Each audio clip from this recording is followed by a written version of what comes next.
Industri musik Indonesia diramaikan oleh penyanyi muda bertalenta kuat Andrea Miranda. Dea, ia biasa dipanggil, merupakan putri dari seorang maestro musik Indonesia dan keponakan dari Trie Utami ini di tahun 2016 berani mengeluarkan album yang bertajuk namanya Andrea Miranda.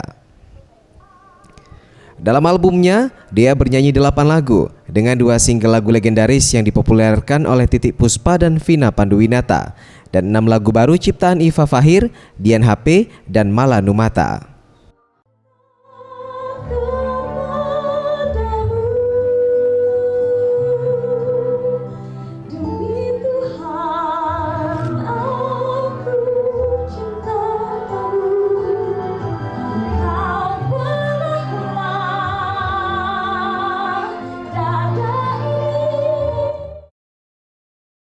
Dea yang sudah kebal dengan anggapan aji mumpung karena ayahnya seorang musisi sangat percaya diri dalam mengeluarkan album perdananya.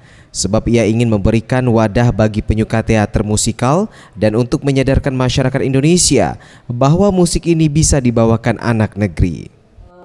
Tetap akan terdengar style seriosanya mungkin di dalam beberapa lagu, lalu ada sentuhan teater musikalnya, juga ada dramatic touch-nya sedikit gitu. Dan itulah yang kita gabungkan ke dalam si musik pop ini, makanya kami sepakat menyebutnya operatic pop. Ia berharap musik yang dihadirkan dapat memberikan udara segar di tengah industri musik tanah air yang kian ramai. Ramayanti, Farel Dwi Satria, Sriwijaya TV.